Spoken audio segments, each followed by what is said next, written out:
오늘은 부활절 아침인데요. 첫 열매 되신 예수님이라는 제목을 가지고 고린도전서 15장 16절부터 22절까지 말씀을 좀 살펴봤으면 좋겠습니다. 우리 부활절 아침이죠. 우리 옆 사람에게 인사할까요? 예수님이 부활하셨습니다. 이렇게 인사했으면 좋겠습니다. 한 번 더 인사할까요? 예수님이 다시 사셨습니다. 예, 부활절은 예수님께서 십자가에 죽으신 다음에 다시 살아나신, 죽음을 이기고 다시 살아나신 사건을 기념하는 날이에요. 그래서 오늘은 부활절, 예수님이 부활하셨다는 사실에 대해서 함께 살펴보고 부활이 갖는 의미에 대해서 함께 좀 나누는 시간이 되었으면 좋겠습니다. 오늘 본문에 20절 말씀이 있는데 20절 말씀을 우리 같이 한번 읽어보면 좋을 것 같아요. 20절 말씀 같이 한번 읽어볼까요? 그러나 이제 그리스도께서 죽은 자 가운데서 다시 살아나사 잠자는 자들의 첫 열매가 되셨도다. 예수님께서는 십자가에서 처형을 당하셨습니다. 그런데 십자가에 처형당한 다음에 죽고 끝난 게 아니에요. 십자가에서 처형당하신 이후에 3일이 지난 다음에 예수님이 다시 살아나셨습니다. 그래서 예수님이 부활하신 거죠. 죽음을 이기고 부활하신 거예요. 그런데 이 예수님께서 죽음을 이기고 부활하신 사건을 성경에서 뭐라고 표현되냐면 잠자는 자들의 첫 열매다라고 되어 있습니다. 이 잠잔다는 말의 의미는 뭘까요? 성경에서 죽음은 잠에 비유하고 있어요. 여러분, 우리가 잠들면 어떻게 됩니까? 밤에 잠들면 아무 의식이 없죠. 세상이 모두 멎어진 것 같죠. 아무런 것도 느낄 수 없죠. 그런데 아침이 되면 어떻게 됩니까? 눈을 뜨면 또 다른 세상이 시작됩니다. 마찬가지란 거예요. 죽으면 모든 것이 끝나고 아무 의식도 없고 사라진 것 같지만 죽음 이후에 부활이 있기 때문에 잠에 뭘 비유한 거예요? 죽음을 비유한 거예요. 그래서 죽음은 잠을 자는 거예요. 그럼 어쩌면 우리는 매일 밤 잠을 자죠. 매일 밤 잠을 자면서 우리는 뭘 경험하는 거예요? 죽음을 경험하는 거예요. 그리고 매일 아침에 눈을 뜨면서 우리는 부활을 경험하는 거죠. 그런데 이 잠자는 자들, 죽은 자들의 첫 열매가 됐다라고 표현합니다. 그럼 여러분, 첫 열매는 뭘까요? 첫 열매란 무슨 의미일까요? 여기 나무가 한 그루 있습니다. 이 나무가 무슨 나무일까요? 이 나무가 무슨 나무일까요? 상상력에 이제 우리가 하는 거죠. 이 나무가 무슨 나무인지 어떻게 알 수 있어요? 가을에 어떤 열매가 맺히는지 보면 알 수 있죠. 우리가 가을에 이 나무에서 사과가 열리면 무슨 나무예요? 사과나무예요. 배가 열리면 뭐예요? 배나무예요. 한 가지 질문을 더 드리죠. 올해 이 나무에서 사과가 열렸어요. 그럼 내년에 이 나무에서 뭐가 열릴까요? 사과죠. 올해 사과가 열렸는데 내년에 배나무가 열릴 리가 없죠. 올해 사과가 열렸으면 내년에도 사과가 열립니다. 이게 첫 열매의 개념이에요. 어떤 나무가 있어요. 그 나무에 처음으로 사과가 열렸으면 앞으로도 계속해서 사과가 열리는 거예요. 우리는 첫 열매를 보고 앞으로 어떤 열매가 맺혀질 줄 아는 거예요. 마찬가지란 거예요. 예수님의 부활이 첫 열매예요. 예수님이 부활하셨기 때문에 그걸 보고 뭘 하는 거예요? 아, 앞으로 사람들이 죽으면 부활하겠구나 라는 걸 아는 거예요. 그래서 예수님의 부활의 무슨 열매? 첫 열매로 소개하고 있는 겁니다. 세상 사람들은 죽으면 모든 것이 끝이라고 이야기합니다.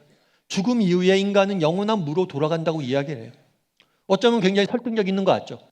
우리는 영원한 무에서 시작됐으니까, 영원한 무에서 시작돼서 다시 영원한 무로, 죽음으로 돌아가는구나 라고 생각하기 쉬워요.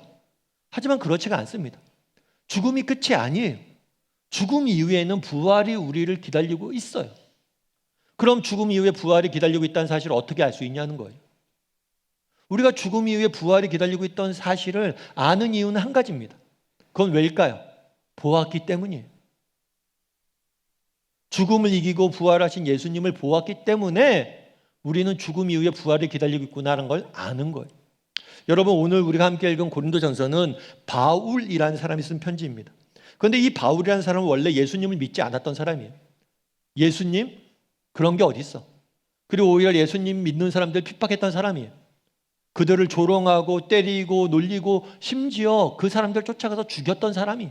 예수를 믿는다는 사실만으로 이 사람, 다른 사람을 죽였던 사람이에요. 그런데 이 사람이 어느 날 갑자기 예수님을 믿게 됐습니다. 왜 갑자기 이 사람이 예수님을 믿게 됐냐는 거예요. 그 이유는 한 가지예요. 뭐냐면 부활하신 예수님을 보았기 때문이에요. 직접 만났어요. 십자가에서 죽고 예수님이 영원히 사라진 줄 알았는데 그러지 않은 거예요. 십자가 위에 죽었던 예수님이 살아있는 거예요. 그걸 직접 두 눈으로 봤어요. 그래서 뭘 한 거예요? 예수님을 믿게 된 거예요. 이는 단순히 바울만이 아닙니다. 그 당시 부활하신 예수님을 본 수많은 사람들이 있었어요. 피터 윌리엄스라는 역사학자는 이렇게 이야기합니다. 기록된 것만 해도 부활하신 예수님은 유대에, 갈릴리에, 성읍에, 시골에, 실내에, 시내에, 아침에 예고하신 대로 예고 없이 가까이에, 멀리에, 산 위에, 호숫가에 여러 남자에게, 여러 여자에게, 개인에게, 최고 500여 명의 단체에게 앉으셔서 선체로 걸으시며 음식을 드시며 늘 말씀하시며 나타나셨다. 대화까지 나눈 명백한 그적 대면이 많았다. 무슨 얘기입니까? 부활하신 예수님은 수많은 사람들이 만났어요. 한 번 본 게 아니에요. 어떤 특정한 상황 속에서 본 게 아니에요. 다양한 형편, 다양한 상황 속에서 많은 사람들이 예수님을 본 거예요. 그리고 그들은 믿은 거예요. 뭘 믿어요? 예수님을. 아, 예수님이 진짜 하나님의 아들이구나. 뭘 믿은 거예요? 아, 죽음이 끝이 아니구나. 죽음 이후에 부활이 기다리고 있구나. 여러분, 부활절 아침입니다. 예수님이 왜 죽음에서 죽음을 이기시고 살아났던 사실이 중요할까요? 왜 우리는 부활절을 기념할까요? 예수님이 죽음을 이기고 부활하신 것처럼 우리도 죽음을 이기고 부활하게 될 거라는 거예요. 그렇기 때문에 부활절이 중요한 거예요. 제가 아는 목사님이 있습니다. 이 목사님은 암에 걸리셨어요. 암에 걸리셔서 정말 암 수술도 받고 항암 치료도 받고, 사실 우리는 암이 얼마나 무서운 병인지 모릅니다. 그런데 이 암이 엄청 무서운 병이에요. 이 병과 싸우느라고 너무나 많은 정말 힘든 나날들을 보냈어요. 그런데 이 목사님 그런 말씀 하더라고요. 자기가 그동안 평생을 이렇게 복음에 대해서, 부활에 대해서, 영생에 대해서 가르쳤는데 내가 그전까지 잘 모르고 가르쳤던 것 같다고. 잘 모르고 얘기했던 것 같다고. 무슨 얘기냐면 내가 암에 걸렸잖아요. 아, 내가 이제 죽는구나 생각하니까 부활과 영생이 다르게 다가오더래요. 그냥 그전에는 부활하셨다? 우리 부활하지? 이렇게 생각했대요. 그런데 정말 내가 죽음의 문 앞에 있고 내일 죽는다고 생각하니까 부활이 있다는 사실이 얼마나 귀하고 감사한 일인지 몰랐다는 거예요. 사실 우리는 죽음을 멀리 있습니다. 그렇죠. 우리는 살아갈 날들이 죽을 날보다 훨씬 많아요. 그래서 부활했다는 사실에 대해서 별다른 감정을 못 느낍니다. 하지만 언젠가 우리는 죽음의 문 앞에 설 거예요. 죽음이 우리의 인생에 노크할 겁니다. 그때 우리는 알게 될 거예요. 아, 부활할 수 있다는 것이, 우리에게 부활과 영원한 생명이 약속되어 있다는 것이 얼마나 귀한 일인지. 바라기는 부활절 아침입니다. 정말 이 아침에 예수님이 죽음을 이기고 다시 부활하셨던 사실을 확신했으면 좋겠어요. 그리고 우리도 예수님처럼 죽음을 이기고 부활할 거에 대한 확신을 가졌으면 좋겠어요. 그리고 이런 확신 가운데 감사하고 찬양할 수 있는 이 아침이 되기를 주님의 이름으로 소원합니다. 우리 22절 말씀도 한번 같이 읽어볼까요? 같이 읽도록 하겠습니다. 아담 안에서 모든 사람이 죽음과 같이 그리스도 안에서 모든 사람이 삶을 얻으리라. 죽음 이후에 부활이 기다리고 있어요. 그런데 이 예수님이 주시는 생명은 모두가 얻을 수 있는 게 아니에요. 어떤 사람만이 얻을 수 있어요? 그리스도 안에 있는 사람만이 얻을 수 있어요. 그러면 왜 그리스도 안에 있으면 우리는 부활을 얻을 수 있을까요? 이걸 뭘로 표현하냐면 자리 바꿈의 원리로 표현을 해요. 지난 주간은 이제 고난 주간이었습니다. 예수님이 십자가에 못 박혀 죽으셨어요. 그러면 왜 예수님께서 십자가에 못 박혀 죽으셨냐는 거예요. 예수님은 죄 없으신 하나님의 아들이에요. 그런데 하나님의 아들이 인간의 몸을 입고 오셔서 이 땅에 오셔서 죽으신 거예요, 십자가에서. 그럼 십자가에서 왜 죽으셨냐는 거예요. 십자가에서 죽으신 이유는 우리를 대신해서 죽으신 거예요. 죄인인 인간의 자리에 하나님의 아들인 의인인 예수님께서 대신 쓰셨어요. 그리고 죄인인 우리가 하나님 자리로, 하나님의 아들의 자리로 옮겨진 거예요. 자리를 바꾼 거예요. 우리가 죽어야 되는데 예수님께서 대신 죽으셨어요. 그래서 우리를 살게 만드신 거예요. 예를 들면 그런 거죠. 여러분, 감옥에 사형수가 있다고 가정해 봅시다. 사형수가 하는 일은 뭘까요? 죽을 날을 기다리는 거예요. 언제 사형이 집행될지 집행 날만 기다리는 거예요. 그런데 이 사형수가 가만히 있는데 어느 날 그 얘기를 하는 거예요. 사형의 집행이 끝났다는 거예요. 이미 사형이 집행이 되고 사형수가 죽었다는 거예요. 아니, 나는 안 죽었는데? 나 이렇게 살아있는데 무슨 사형이 집행이 돼? 아니, 집행이 됐다는 거예요. 누군가 너 대신해서 죽었다는 거예요. 그럼 어떻게 됩니까? 이 사형수는 풀려나요. 왜요? 이 사람은 기록적으로 죽었으니까. 법적으로 죽은 사람이에요. 이미 누군가 대신 죽었어요. 그래서 이 사형수는 풀려나는 거예요. 마찬가지란 거예요. 우리는 죽을 수밖에 없는 죄인입니다. 그런데 예수님께서 우리를 대신해 죽으셨어요. 우리 자리에서 대신 십자가에 죽으신 거예요. 그래서 우리가 뭘 하는 거예요? 풀려나는 거예요. 우리에게 부활과 영원한 생명이 주어지는 거예요. 이게 그리스도 안에 있는 사람이 생명을 얻게 되는 배경이에요. 그럼 예수님이 주시는 생명을 어떻게 얻을 수 있습니까? 예수님을 믿기만 하면 돼요. 그분이 나를 대신해서 십자가에 죽으셨고 부활하셨다, 이 사실을 여러분들이 믿고 받아들이기만 하면 뭘 하는 거예요? 우리가 부활이 주는 생명을 누릴 수 있는 거예요. 여러분, 괌에 가면 요코이 동굴이라는 게 있어요. 요코이 동굴. 요코이 동굴이 뭐냐면 일본 사람 쇼이치 요코이라는 사람을 기념해서 만든 동굴이에요. 그럼 이 동굴을 왜 만들었냐? 이 쇼이치 요코이는 누구냐면 일본 군인이었어요. 2차 세계대전 당시에 일본이 각국을 다 침략했잖아요. 그래서 이 사람도 일본 군인으로서 괌까지 쳐들어간 거예요. 그래서 괌을 점령하고 있었죠. 그런데 일본군이 점점 밀립니다. 미군에 의해서. 그래서 점점 밀리다 보니까 이제 일본이 패전하게 돼요. 그러다 보니까 이 사람이 무슨 생각이 들었냐면 미군이 괌에 다시 오게 되면 분명히 자기가 포로로 잡혀갈 것이다. 이게 너무 두려운 거예요. 그래서 뭘 했냐면 정글에 들어가 숨었어요. 정글에 가서 숨고 동굴에서 살면서 뭐 음식을 잡아먹고 막 이렇게 하면서 살았던 거예요. 피해 있었던 거예요. 그런데 무려 이 사람이 동굴에 몇 년 있었냐면 28년 있었어요. 전쟁이 끝난 다음에 25년 동안에 동굴에 숨어 있었던 거예요. 전쟁이 끝나고 평화가 왔는데 혼자 뭘 한 거예요? 동굴에 계속 숨어 있었던 거예요. 왜요? 미군이 두려워서. 그런데 사실은 전쟁이 끝났다는 걸 알았대요. 비행기에서 전단지를 막 뿌린 거예요. 전쟁이 끝났고 여러분들 자수하면, 일본 군인 중에 자수하면 여러분들 해방됩니다. 여러분 본국으로 일본으로 돌려보내겠습니다. 라고 전단지를 쫙 뿌린 거예요. 그런데 이걸 안 믿었어요. 안 믿고 뭘 한 거예요? 아, 설마 이럴 일은 없어. 미군이 우리를 풀어줄 일 없어. 전단지 다 버리고 동굴에만 25년 동안 산 거예요.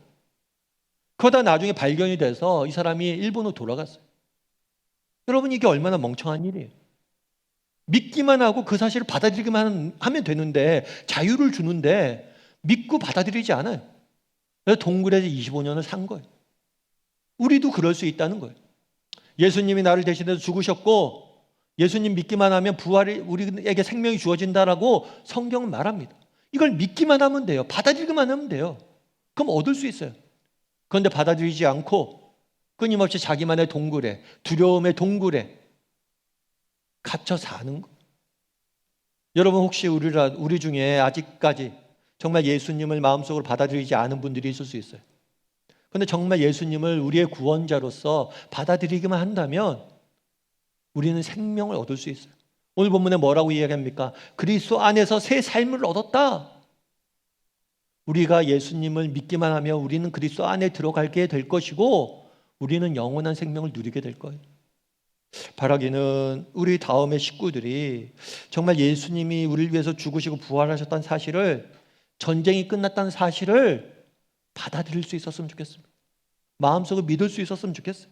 그래서 정말 예수님이 주시는 생명을 누릴 줄 아는 저나 여러분이 되기를 주님의 이름으로 소원합니다. 그런데 우리가 그리스도 안에서 생명을 누리는 방법은 예수님을 믿는 것뿐만 아니라 예수님과 함께 살아간다는 걸 의미를 해요. 우리 마태복음 28장 20절 말씀을 같이 한번 읽어볼까요? 같이 읽도록 하겠습니다. 내가 너희에게 분부한 모든 것을 가르쳐 지키게 하라. 볼지어다 내가 세상 끝날까지 너희와 항상 함께 있으리라 하시니라.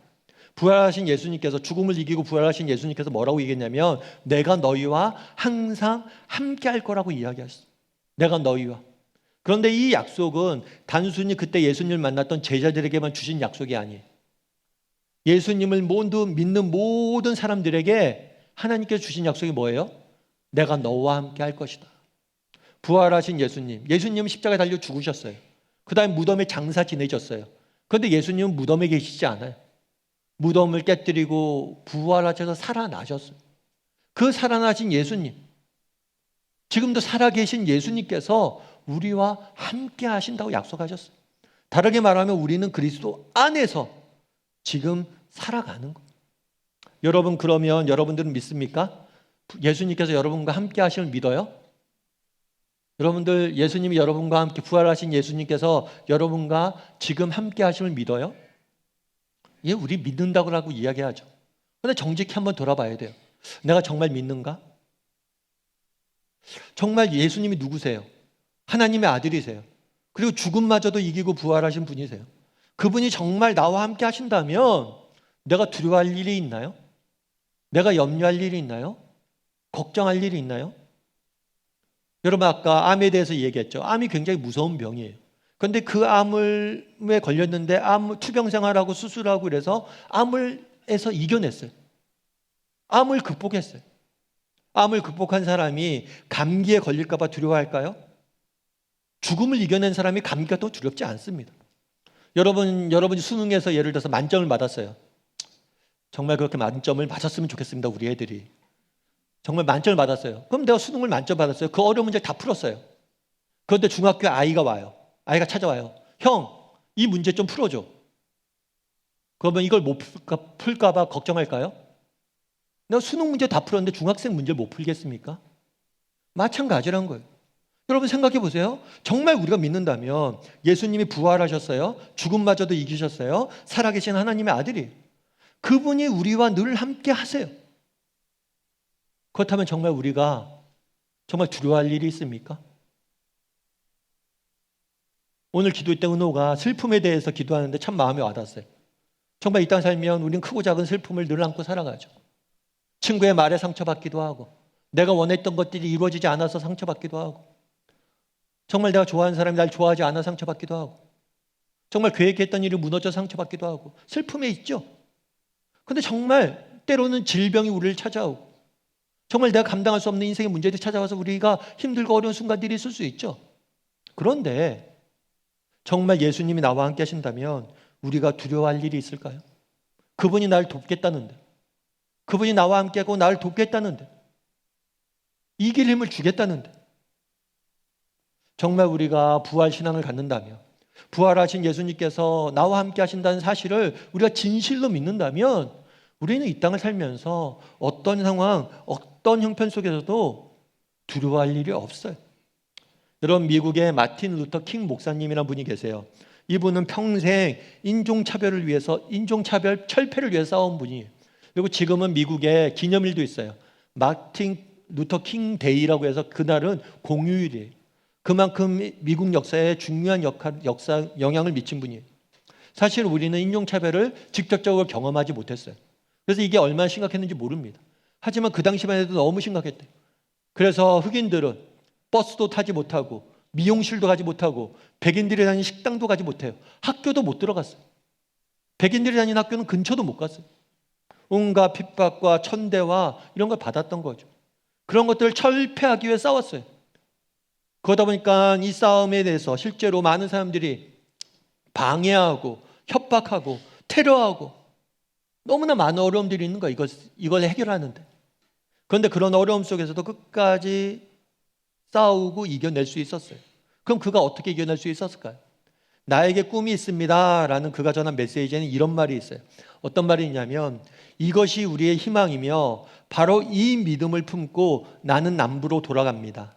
이 믿음으로 우리는 절망의 상에서 희망의 도를 떠낼 수 있습니다. 이 믿음으로 우리는 나라의 시끄러운 불화를 형제의 아름다운 조화로 바꿀 수 있습니다. 이 믿음으로 우리는 함께 일하고 함께 기도하고 함께 고생하고 함께 감옥에 가고 함께 자유를 옹호할 수 있습니다. 언젠가 우리는 자유로워질 것을 알기 때문입니다. 어떤 믿음이에요? 부활하신 예수님이 우리와 함께 하신다는 거예요. 함께 하시기 때문에 절망의 상에서 희망의 도를 떠낼 수 있다는 거예요. 정말 미움과 다툼이 가득한 이 세상에 우리가 사랑으로 하나 될 수 있다고 믿고 싸울 수 있다는 거예요. 그리고 우리가 이 믿음이 있기 때문에 함께 일하고 기도하고 고생하고 감옥에 가고 그러면서도 싸워갈 수 있다는 거예요. 왜요? 부활하신 예수님이 나와 함께 하시기 때문에. 여러분, 우리도 킹 목사가 말한 이런 믿음과 소망을 가졌으면 좋겠어요.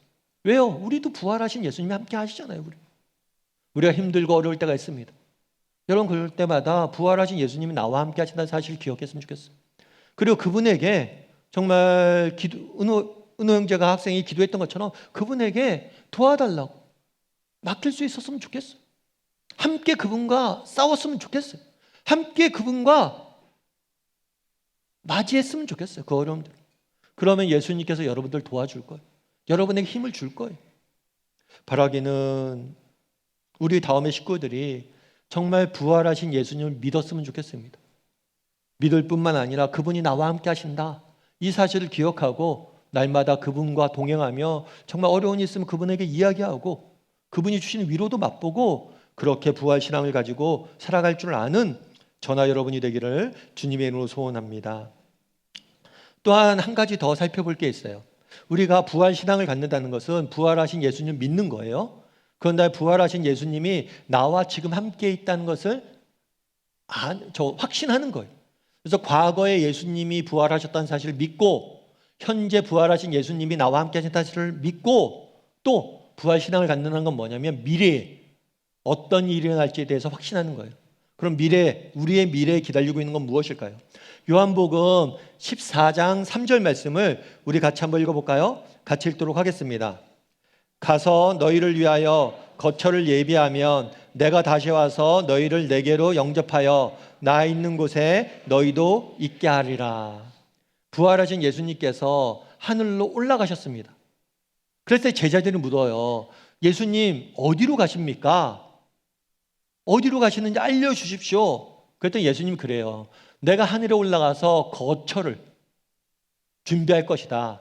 그리고 그 거처를 준비하면 내가 다시 와서 너희를 거기로 데려갈 것이다. 예수님은 부활하셨습니다. 이 부활하셨다는 것은 단순히 다시 살아났다는 게 아니에요.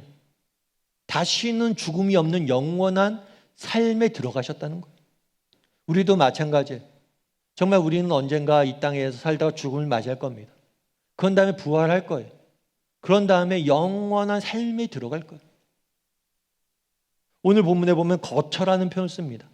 다르게 말하면 집이에요, 집. 우리는 이 땅에 사는 이 집은 임시적이고 일시적인 텐트예요. 이 땅에서 우리가 살아가는 이 몸과 이 땅에 살아가는 이 삶은 임시적이고 일시적인 거예요. 길어야 100년. 100년 잠깐 머무는 거예요. 그런데 진정한 우리의 집, 우리의 몸, 우리의 삶은 따로 있다는 거예요. 반드시 내가 거기로 너희를 데려갈 것이다. 다르게 말하면 우리는 언젠가 우리 주님을 다시 만나게 될 것이고 우리 주님과 함께 영원히 살 거예요. 그것을 믿는 게 뭐예요? 부활신앙이에요. 부활하신 예수님과 내가 영원히 살게 될 것이다. 이 사실을 확신하는 게 부활신앙을 갖는 거예요.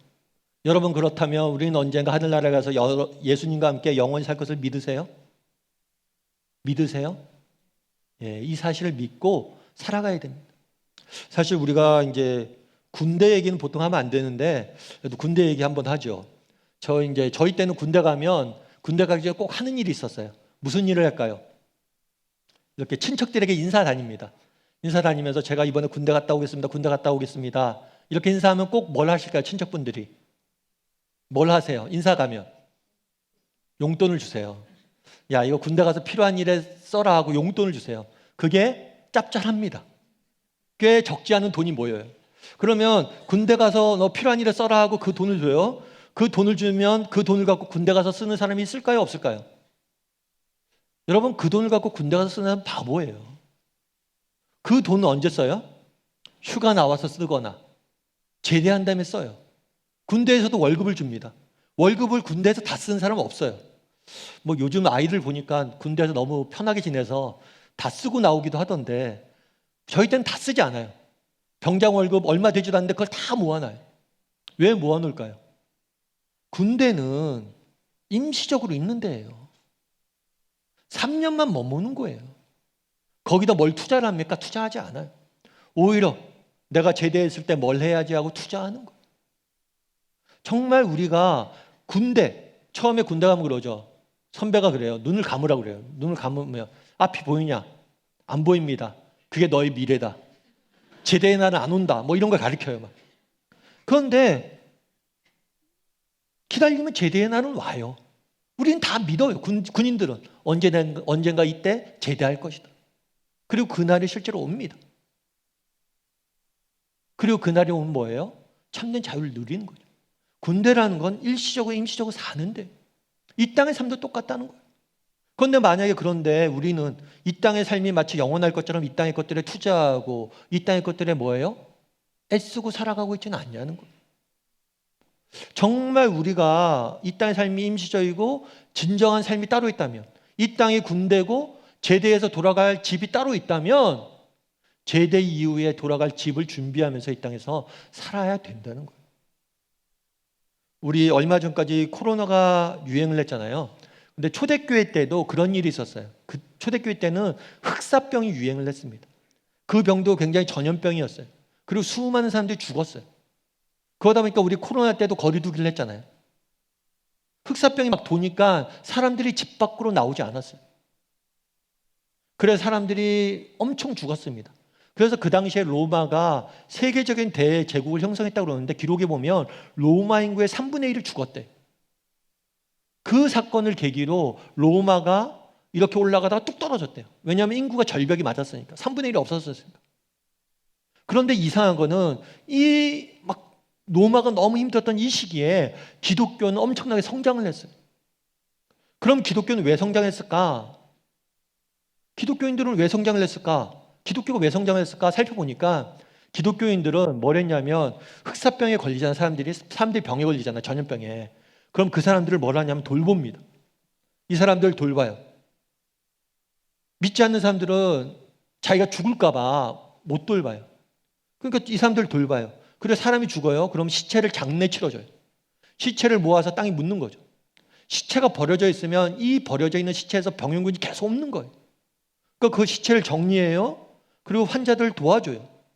그러다 보니까 이상하게 기독교인 있는 마을에는 병으로 죽는 사람들이 점점 줄는 거예요.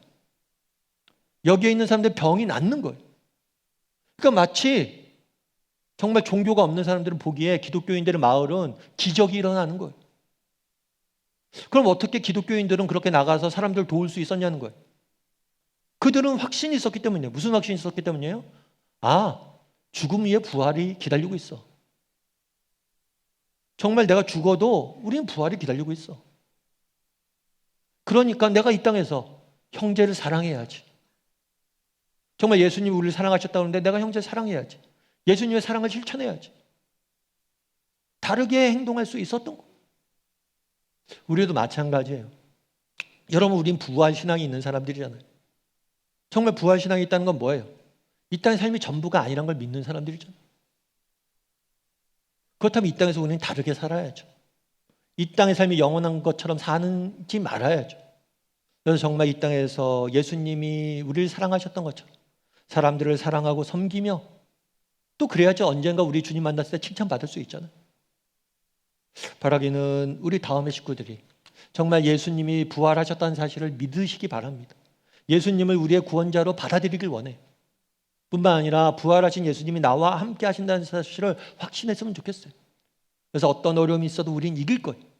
뿐만 아니라 우리는 언젠가 영원한 집에 우리의 고향에 돌아가서 예수님과 영원히 함께 거할 거예요.